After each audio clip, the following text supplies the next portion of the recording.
Hello, and welcome to I Am Dad Podcast with your fatherhood authority, Kenneth Braswell. 30 minutes of wisdom, information, resources, and nuggets to help you on your fatherhood journey. Or maybe you're just curious and want to hear some real talk about fatherhood, family, and the minds of men. Well, guess what? We got you too. Sit back, grab your pad and pen, and maybe even bring a little something to sip on. Enjoy 30 straight minutes of fatherhood, family, and fun with the Fatherhood Authority, Kenneth Braswell. Welcome to I Am Dad Podcast. I'm your host, Kenneth Braswell, and you are with me for another Sunday morning or whenever it is you're listening to me. We appreciate any time that you give to us in listening to these important topics with regards to fatherhood, family, marriage, relationships, children, however you want to frame it. We try to bring you the best in that information and always have an eye towards talking about fathers, right? Because this is what this podcast is about. This is about talking about fathers and making sure that we are inclusive in the paradigm of family. If you're working with families and you're not working with fathers, let me tell you something, you are not working with families. And be clear about that. It's all right for you to do other things. It's all right for you to work primarily with children. It's all right for you to work primarily with moms. That's cool. But when you're using the word family, if you're not working with fathers, then you're not working with families. My guest this morning comes highly recommended. I've heard about this brother not only in spaces of some of my good friends, but also some of my people who have heard him speak, heard him passionately talk about not only his life, but talk about his work. But it's Mr. Sharmain Harris, and he's a national speaker, author, and trainer in areas of fatherhood and prison reentry. After serving time in prison, Sharmain re-entered society with a plan and a passion and a purpose. Despite the challenges of a felony conviction, Sharmain worked hard to overcome the barriers to a successful entry into society. The birth of his first child in 2014 gave him a deeper reason to achieve success after prison. And I don't usually read a lot of people's bio, but I want to slow down, and there's like 3 other paragraphs that I want to read, because in these paragraphs in your bio, Sharmain, it tells a story, and that's what we're going to talk about today. So in 2015, Sharmain attended a heavily promoted fatherhood event in which he was the only father to show. Seeing an opportunity, he volunteered to host a fatherhood workshop himself. His event was so successful, he eventually landed a full-time job as a father involvement coordinator for WIC, Women's, Infants, and Children. In the first year, he successfully recruited and completed over 100 fathers in his curriculums and in his work. During this time at WIC, Sharmain would travel the country to other WIC and family service organizations to inspire them to focus on fatherhood. His success with the WIC Fathers program has launched, or it was a launching pad to his current success as a speaker and a trainer. In 2020, Sharmain graduated with degrees in business management and marketing at Carthage, right? Am I saying that right? Carthage College. In 2021, he completed his master's in business design and innovation at Carthage College. His turnaround story has led to many awards, including the NAACP Positive Impact and the 20 Under 40 Award. So there's other pieces of his bio that's going to be on the site, but I want to skip to one because it's also what I believe is part of his so important journey. And in 2022, Sharmain had all of his legal rights restored after receiving a full pardon from Governor Tony Evers in Wisconsin. He is now on a mission to help hundreds of justice-impacted people to be granted a pardon. Sharmain, you're an incredible brother, man. Let's start there. You are. Appreciate you, man. Appreciate you. And I'm glad that at some point in your life, you realize that your circumstance wasn't your prison. That you realize that you are more than your current situation, and you are a shining example for people around the country, but more specifically for Black men, and that is not to get locked up in what people call you. It only matters what you call yourself and how you see yourself. Good morning, man. How you doing? Talk to me a little bit about how you feeling this morning and what's going on in your world. Oh man, I'm good. I'm good. First of all, I appreciate you having me on. I was excited when I got the call that I'll be on this wonderful podcast. So first of all, I appreciate that. Currently, man, I'm feeling good. A little gloomy here in Wisconsin. Can't seem to get no sunny weather, but we're working on that. And currently, actually, my 4-year-old is got his tonsils removed yesterday. And Mm. so I was running back and forth from Kenosha to Milwaukee, helping him out, and then helping my wife out, getting her food, and had to go get her overnight bag because we didn't think we was going to be staying the night, but they told us that he had to take one night. So right after I get done with this, I'll be heading back up to Milwaukee to pick up my wife and my young son and start that process of staying home with him for a week so we can heal properly. Okay. So do me this favor. Walk me through your own personal perspective of all the things that I just talked about in your bio. Take us through a journey through wherever you want to start to wherever you want to finish, because I'm going to sit back and we're just going to listen and then we're going to chat and conversate after. But just take us on a journey. Okay, yeah. So 2013, I was released from prison. And I always say I was fortunate not to have biological children while I was inside. I did have a stepdaughter who's still my stepdaughter now. My daughter, but I just say step because I know there might be a lot of stepfathers listening to this podcast. So I got out and, I had a renewed mindset. I went through a program inside called boot camp that kind of really shaped my mind and helped me think about my cognitive behavior and my mental health and all of that stuff. So I got out, and within a month, my girlfriend and my wife now, I was pregnant. So we was obviously excited to see each other, right? And had my son 2014. And when he was about 10 months old, I walked into the WIC office. And while I was sitting in the WIC office in the lobby, a lady came out and brought me to the back. We did our appointment. She did his weight, height, iron, did all that stuff that they do at the WIC office. And I was just there to receive services. And so while we was talking, she mentioned the fatherhood group they was trying to hold. And so they were doing this work to see if there was a need for fatherhood programming. So she gave me this flyer, told me the event was about to happen. I come out to the event. While there, we waiting about 20 minutes. There were some guys there that was supposed to be facilitating the conversation. And after about 20 minutes, we realized I'm the only guy that showed up.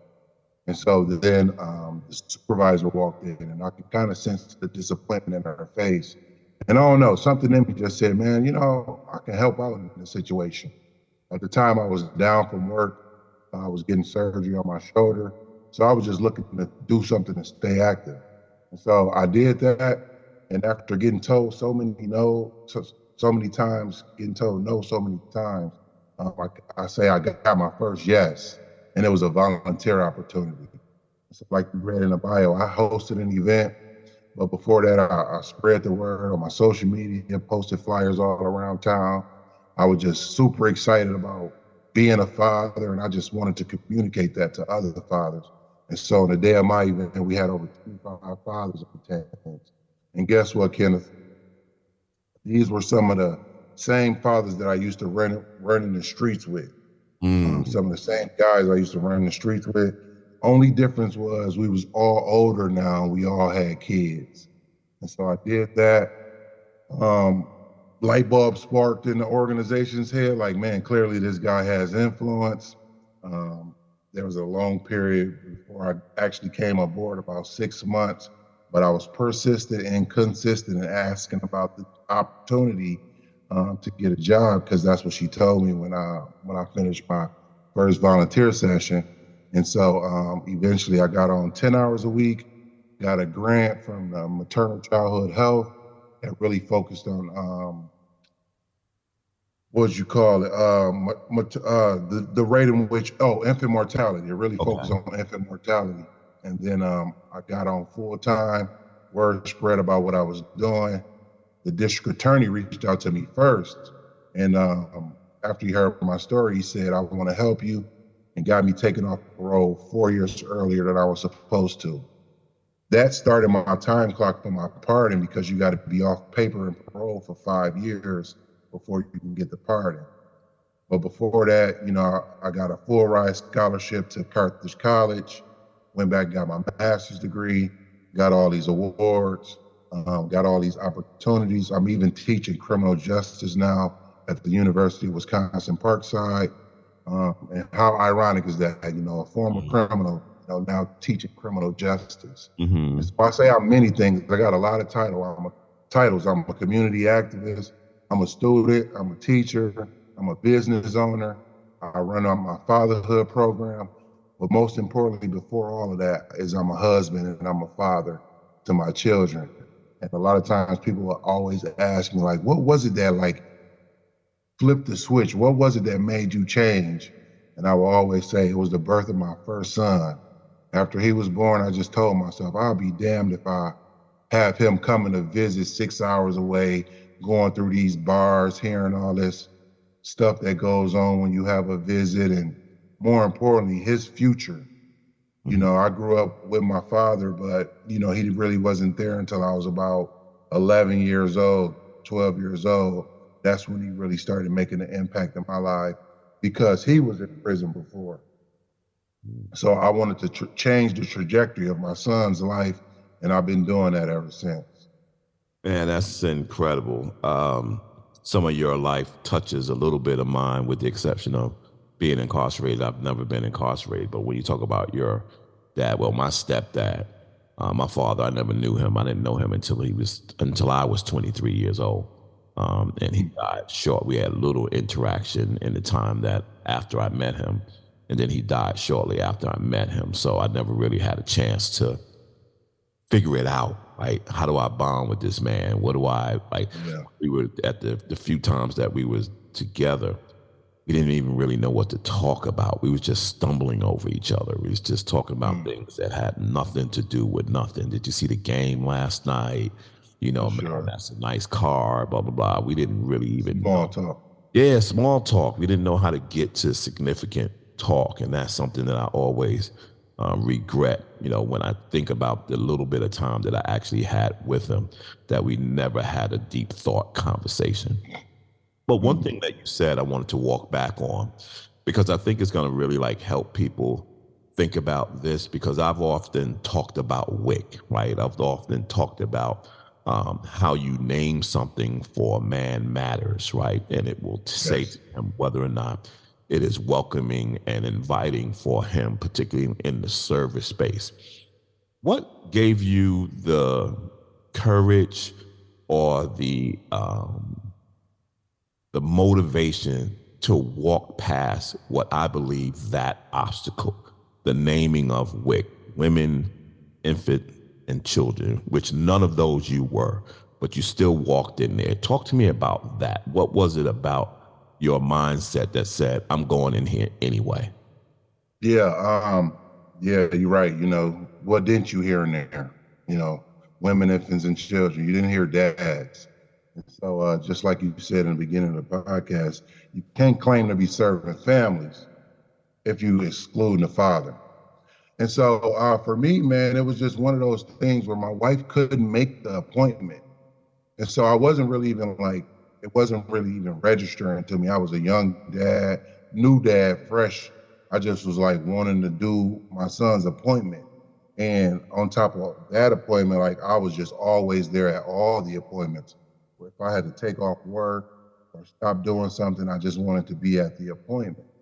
But I will say, when I started working there, that was one of the things that I wanted to work on immediately. How do we make this organization more inclusive to fathers? What imagery do we have around the area? Because that would often be the mindset, this place ain't for me, And so while I was working there, a lot of guys would just sit out in the car and let their girlfriends come in. But I had this passion and this motivation. I'm going up outside, knocking on the window, hey, you can come in here, right? Mm-hmm. And so, we had to work on a plan to kind of shift the paradigm so that we can seem more inclusive to fathers. And as I did that, that was my recruiting base for the dads that was coming in. And now that word got out, it's like, oh, it's WIC, but there's this fatherhood program there. So fathers were getting additional services because they couldn't necessarily get it from a WIC perspective. So it was kind of crazy because we had to get separate funding specifically for the fatherhood program.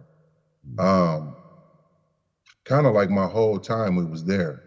But to your point, it could be the mindset that, you know, I'm not welcome here. But as a dad that was just highly motivated in the beginning, I wasn't really paying attention to all of that. I'm the father. You're gonna dress me.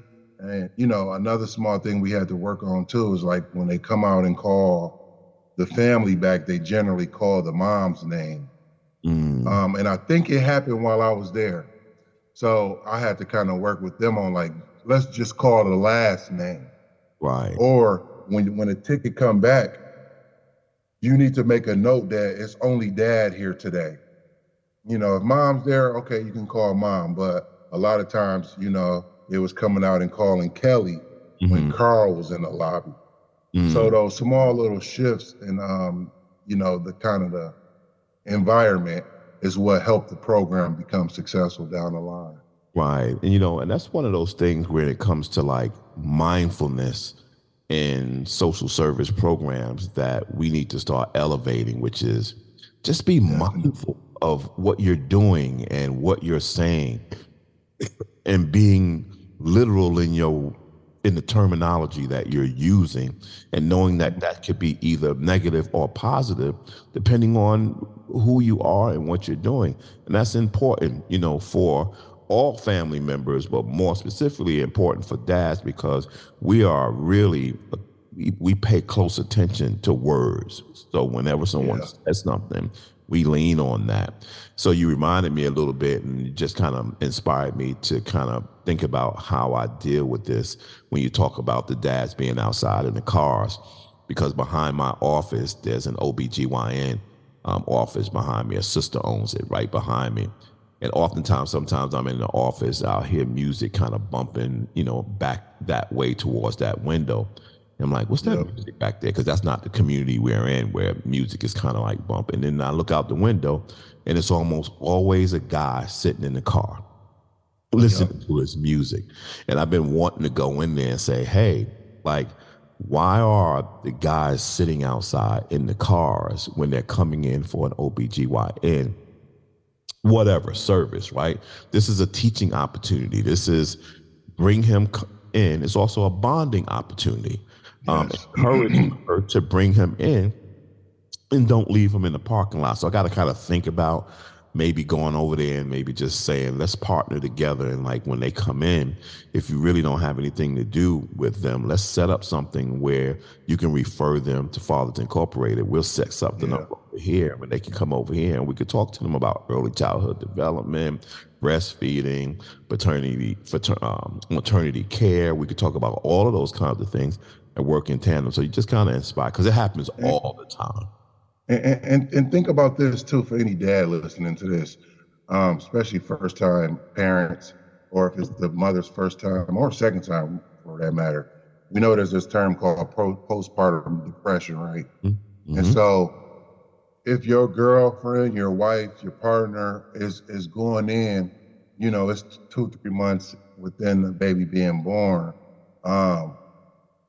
Sometimes she might not be all the way like at her full mental capacity. And so as a dad, although, you know, I feel like we affected when we have kids too, especially gaining weight. I know I gained weight with both of my kids, but I'm coming into that appointment because it might be some things might go over her head. And then, you know, on a follow-up appointment, they might be asking like, how many times is he, you know, urinating, you know, pooping or whatever. All those questions, those checkup questions where mom she knows it, but it just ain't hitting her at the moment. Here come dad, you know, I'm here to step up to the plate. Like, I know these answers. I know this.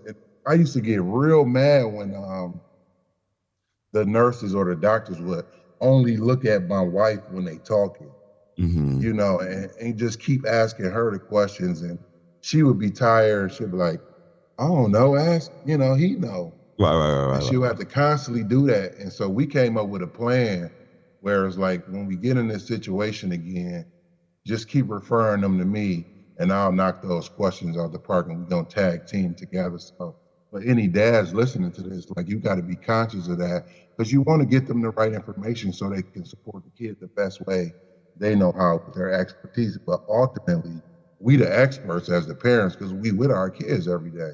Mm-hmm. Yeah, you also Mhm. had a similar, I'm not going to call it a morality shift, but it was a conscious shift in how you thought about who you were. And that was Yep. with the birth of your first child. I had the same, I didn't have it, unfortunately, I didn't have that epiphany until my second child. And that was as a result of what I termed for me a failure in being there like I should have been for my first child. But there was something about that second one that turned on a light for me that wasn't ignited when my first child was born. And that was, hey, this is serious stuff. And you don't want to go where you were before. You don't want to feel ever again like you felt before. And you don't want to impact another human being the way that you impacted your first child. You need to reset who you are and how you engage. And that moment of epiphany, Sharmain, really now I can describe it as empowered me.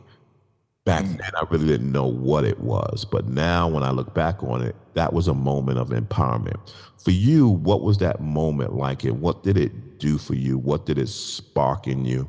And how were you able to keep that light lit? Um, Man, you know, with my firstborn son, once he got to the point where, you know, when they first come out, they, you know, look like little creatures, you know. But once he started around 7 months, a year, taking on the features, you know, looking exactly like me. Mhm. Um, the lineage even looking like my dad a little bit, and my mom, but more so like those strong male genes that we got. That's where the light kind of clicked to me. Like, I'm like, man, this is a spitting image of me, and for the rest of my life, I will be responsible for my kid. And that's what I tell a lot of the dads I work with. Like, once you're a father forever. Ever. And especially for the ones that's like, you know, maybe they don't have the closest relationship, you know, kind of like yours. Like, even your dad, and you was 23, like, there was still an opportunity for him to be a dad. It Hmm. was going to be a rough journey, but there was still an opportunity there. But for me, from the earliest moment, I knew that all the trauma that I went through was because my mom had 5 kids, 4 different dads, and my dad was the only one that was like closely there, like in the same proximity. All the other dads lived somewhere else. But my dad missed out on all of those early years from 0 to 7, those developmental years. And so for my son, after seeing the similarities in us and the spitting image, I also wanted to make sure that I was developing him the right way the entire time. You know, he's 9 now, and just watch him grow.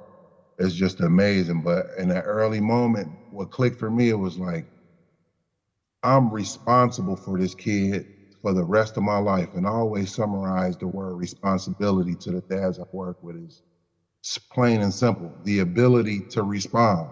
Hmm. If I'm in prison, I can't respond. If I'm in the streets all the time, I can't respond to my kids' needs. If I'm not aware of what's happening, I can't respond. If I'm not trying to establish a relationship with the mother, I can't respond for those that's not like with the mom, because that's what I work with a lot. But fortunate for me, I'm married, so I'm able to respond to everything from school to homework to all of that. So I just took it on as a huge responsibility as a man and as a father to take his life to the next level and give him everything that I didn't have. Mm-hmm.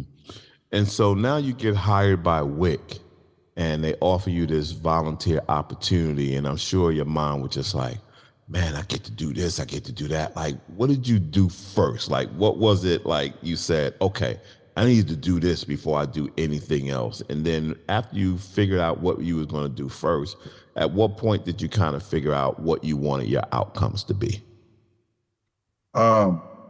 So the first thing I did was like, I just posted it online, told everybody like I'm making this change in my life, told my wife, and that was just the volunteer part. But as I started to like show public change, everybody was like, man, you know, this Sharmain, a guy that used to sell drugs and be in gangs and use guns and stuff like that, they was like, this gotta be some miracle. Some of them thought I was pretending and fake. But the first thing I did was just tell everybody, because now that I'm telling everybody, it puts a greater responsibility on me. And so that was just the volunteer part. Once I got the job, I just knew it was for me to be an example. And so one of the first things I thought was like, man, I'm becoming a leader now. And let me backtrack. First, I was working in restaurants and manufacturing. And so my mindset was like, I can get out of that. I can do something where I use my mind.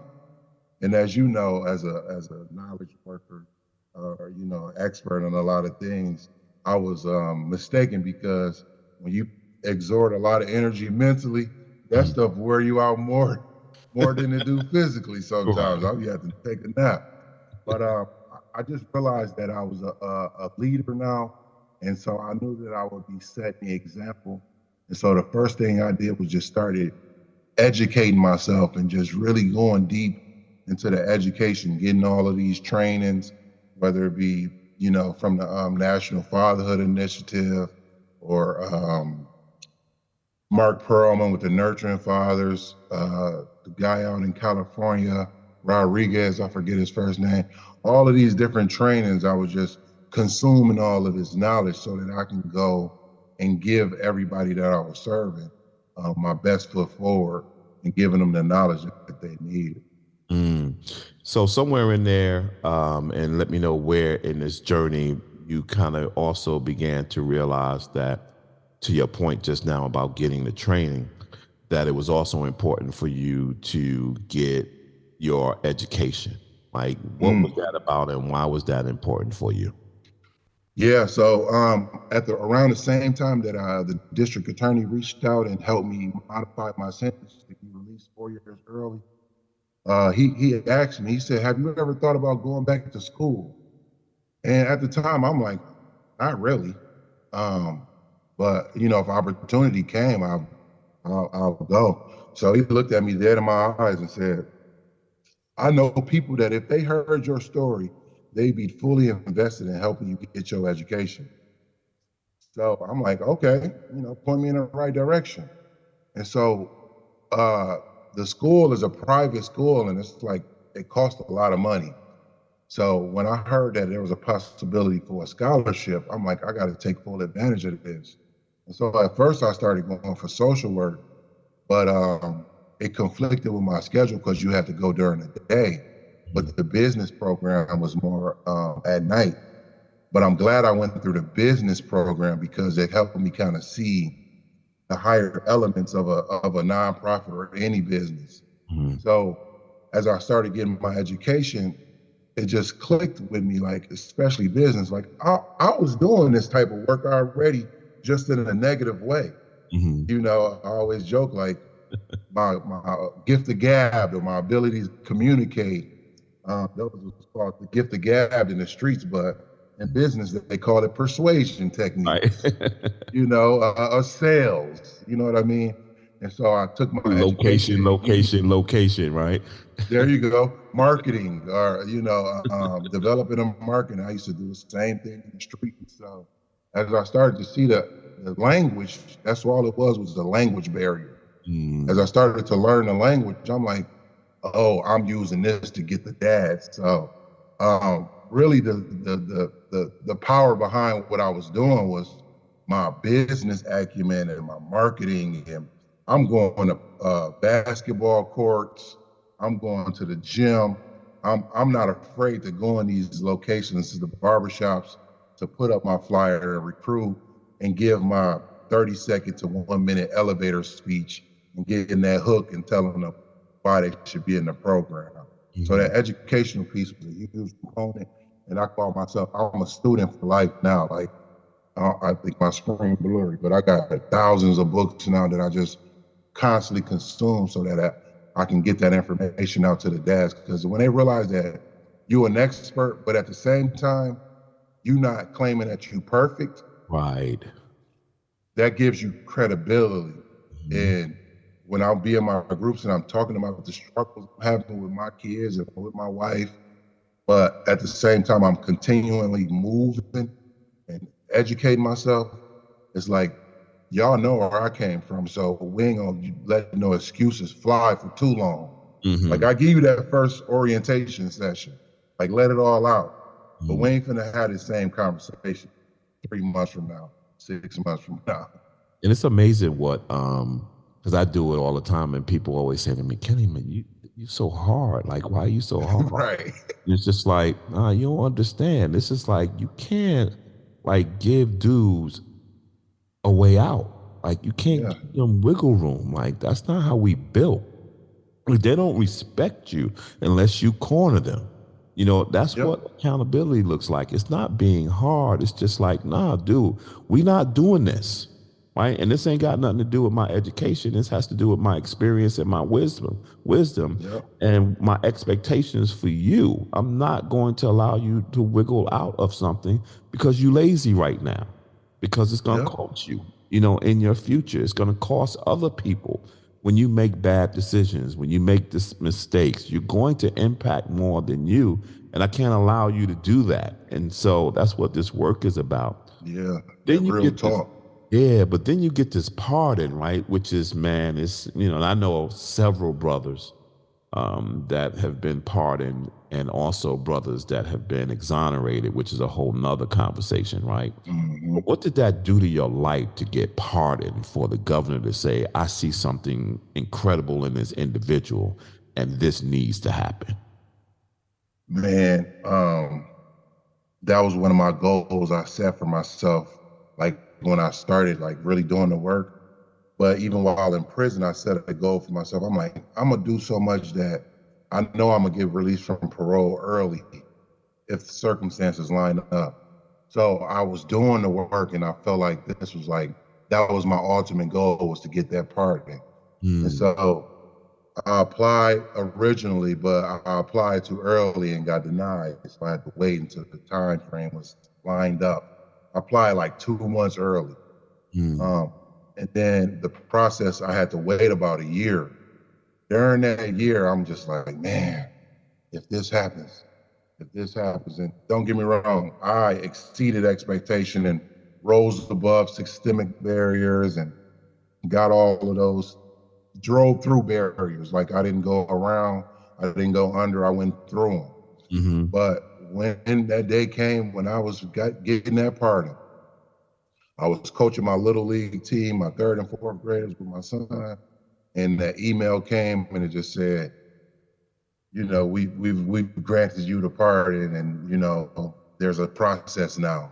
And man, I just screamed from my belly, like from the deepest part of my soul. And some of the parents of my kids was like, what's wrong with this guy? I'm like, Go get a drink. Take a break. Time out. I got to take a break real quick. But what it did for me, man, it just lifted this societal, systemic stigma on me of, like, being a felon that I just kind of carry with me. Even though I was overcoming these barriers, it just lifted these metaphorical chains up off of me. And what it also did, even more than myself, I'm always not focused on myself, but it gave possibility and hope for other people that's kind of going through similar situations. And if they can see a guy like me that did all that stuff in the streets, got out, had my son, had a changed mindset, and eventually got a pardon from the highest office of the state. Highest office in the state. It was a miracle, man. And now, let's say I wanted to run for office, I can. I'm thinking about it, but those chains have been lifted. All of these barriers for professional licenses and all of that stuff, it's all been lifted. And now even when I share my story at these conferences, they just amazed that I did all the work, and then I was rewarded for it at the end of the day. Mm-hmm. Yeah, you leaned right into where I was going, which is, now you're sharing this journey with the world, and you're speaking in front of audiences. That it always amazes me when I see a dad talk about their journey, or even I kind of talk about elements of my life, how amazed people are that we've done it, when in my mind it's like, that really wasn't like a heroic thing I did. It was what I had to do in order to get to where I needed to be. And it's amazing that stories like that are not normalized, where they believe that any dad can do that, any mom can overcome obstacles and become better, that we are not a product of our circumstance, like we're a product of our expectations. And so when you're out there speaking now, what's your messaging? What are you trying to get people to understand? What are you trying to get them to hear? So, my usual audience is, fatherhood conferences, or rather child support enforcement conferences. And so, I'm an author of the book, Working with Dads, 7 Practical Steps to Engage in Fathers and Family Services. And so one of my main messages is, when I'm going to speak, as you probably know these numbers, I believe it's 81% of social service workers are women, which is great. We need our women to in the work, but it's a unique approach when it comes to fathers. So this message of fatherhood is not just for the guys that I'm working with. Sometimes it can be for the women that I'm working with. And helping them understand their implicit bias. Maybe you went through a divorce and it wasn't the greatest. And so, you've got to make sure you try to separate your personal from your professional. Maybe your dad wasn't the best example of a father. A lot of girls are abused. We know this to be true. Maybe there's some element there, and not diminishing that or excusing that, but just recognizing that in your approach to engaging fathers. As you said, we kind of pick up on everything. We can recognize the implicit bias in the words. We can look at the environment. We can feel that energy. And so the message is, like, if you're going to be claiming that you helping these families like you say you are, you have to be helping these fathers as well, and realizing that a lot of times there's not as much support for them as it is with the mothers. Often I get calls about rental assistance, and I try to send a father to a resource, and they're like, "Oh, you got to have small children in the home to get this rental assistance." So not only recognize those personal barriers, but recognizing the kind of structural or systemic barriers within the social services that we often overlook. And sometimes we'll be like, well, you shouldn't have had kids, or you should have knew that before. Like, come on. Right. Some of them they was 19, 18. Who knew what their life would be at 25, at 19, or what their life would be at 30, at 19? But now we're trying to help these families, so we need to be inclusive to the entire family nucleus, which includes the fathers. Right. Say that again, kid. The fathers are part of the family. Let's stop all this separating. Majority of these organizations should be family organizations rather than these segmented, kind of siloed organizations that has any exclusionary piece to it. Well, you can't do this work, and it's something that I'm actually learning and having some awareness, having some awakenings about now, even doing the fatherhood work, that there comes a point in your process of working with a father that you can't help them anymore without helping the mom too, right? Or helping the child too. You gotta have the bridge to be able to extend so that you can start connecting your dots, because you can give some fathers all of the qualifications and all of the knowledge and curriculums and trainings and advice and support. You can, but if she's the roadblock, for that getting through, then what are you really doing? And so you got to have something in place to like be able to cultivate her as well, because the misconception is that someone is teaching them and they're not, right? And so they're being herded just like we are, right? They're not educated about early childhood development. They're not being educated about communications. They're not being educated about relationship. They're not being educated about finances. They're not being educated. They're being herded just as much as we're being herded. They have more help because they're being herded, right? Because people want them in a particular situation. We don't have to go back to that historical knowledge, right? Which is why the welfare system was built, why child support was built, all of those things. It was to help, but it has moved from being help into being captured. Captured is probably a strong word, but being guided for a particular way, for a particular societal reason. And we got, particularly Black men and women, got to begin to start talking more with each other than separate from each other, and oftentimes against each other, because we're always trying to one up on our pain, right? I'm in more pain than you are. No, I'm in more pain than you are. I'm discriminated more than you are. I'm discriminated more than you are. No. We all in the same freaking boat together. We need to figure this thing out. When you're working with your dads now, like, what do you see as some of the most difficult things for them to either get over or get through? Just like to your point of what you were just saying, this may be a bold statement, but I don't think, I'll say it like this: family courts are not there to like help you mend the relationship. They're there to exact order, or it's a you versus them type of mentality. And so, along with those barriers, you talk about a young guy or young girl and guy, they don't really understand the core language initially. They only learn by going through it. And so one of the biggest barriers that when I'm talking to them is like helping them understand that dynamic.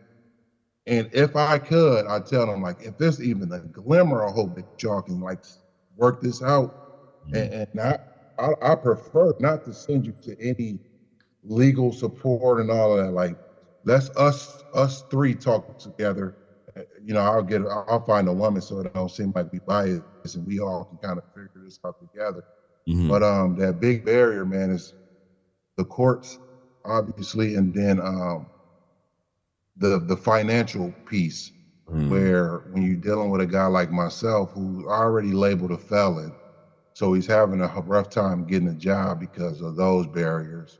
And now, after he gets out, you get 60 days to make your first payment to child support when you get out. I'm like, dang, can we get another 30 days on that? Right. That's a short time frame. So that's another one of the barriers that I'm helping guys overcome. But I often say, if you really think about it, like, sometimes the family court could lead to criminal court.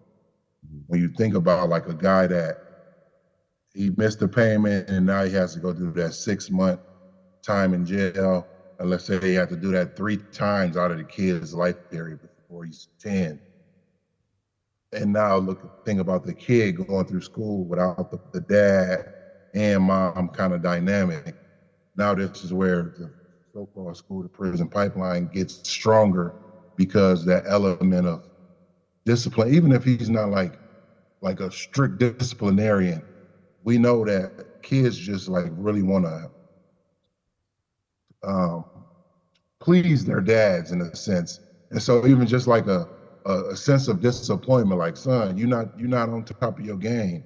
Even a strange father, like, when he gets back and start having those conversations with his kid, it adds a different element. And, you know, we can go more and more about that. But my point is, the biggest barriers they face is those financial pieces, and then that family court, and then between mom and dad, that relationship piece, that co-parenting. A lot of us never knew what healthy parenting was. Mm-hmm. And so, you know, as I wrap up, think about it. We got a fatherless young girl gets with a fatherless young boy. They get together. They don't really have a model. And so they go about creating what they think is the model of fatherhood. And they base it on a lot of external factors, whether the culture of TV shows or entertainment. And they think that that's how they're supposed to do it. And then they end up going down a slippery slope. And the person that suffers the most is the children. Mm-hmm. And so that's the mindset I try to give to the fathers. Like, look, whatever sacrifices you got to make for your kids, you got to do it. You got to do it, especially in that early child developmental stage from 0 to 5, 0 to 7. Yeah. Man, Sharmain, thank you so much for all you do. I am honored to be in this field of work with you and brothers and other brothers and sisters like you that have taken up this cause to kind of really, as I like to say, strengthen families one father at a time. You know, that's how the work has to be done. You got a book and you're speaking. Tell people how to get the book and how to get in touch with you to book you for speaking. Awesome. So SharmainHarris.com, SHARMAIN, Harris.com. Go to my website. You'll find all my links to my Instagram, LinkedIn, Facebook, same thing, Sharmain Harris with an S, SHARMAIN, Harris.com. Thank you so much, bro. And thank you all of you for listening to I Am Dad podcast. My guest today, Mr. Sharmain Harris. And you've heard his story. You'll hear more from him. I'm going to pull you into our network, bro. I'm going to get you. You're going to be in the circuit, man. We're going to do this work together. I'm always looking for new voices and new energy, you know, because oftentimes we can get settled in a lot of old voices and I consider myself I try to be extremely innovative and in front of myself, but I still know that it's critically important to have new voices in this space to speak about this work, because the work is ongoing, as they say. So thank you, man, for spending time with I Am Dad podcast, and we'll see you on the field of battle. Let's continue to do this work together, locked arm in arm. All of you, thank you for listening. Make sure that you go to our website at iamdadpodcast.com to see all of our previous shows, as well as our Facebook page, which is I Am Dad Podcast. And if you follow Fathers Incorporated and you go to our websites and web pages, you'll connect with any and all other things that we do. Until next Sunday, God bless. Have a great week. Thank you so much for taking the time to spend with us. You've been listening to I Am Dad Podcast. We hope that you have been informed, encouraged you to think, or even inspired your heart for the love of dads. The conversation does not end here. Come back and join us next week. Same time, same place. Or you can continue the dialogue on our I Am Dad Facebook page. We also invite you to listen to past episodes, learn more about us, and keep up with special activities by visiting iamdadpodcast.com. That's iamdadpodcast.com. Until next time, I leave you with this reminder of manhood from 1 Corinthians chapter 13, verse 11. When I was a child, I spoke as a child. I understood as a child. I thought as a child. But when I became a man, I put away childish things. Because of this reminder, I will always understand that I am dad, period.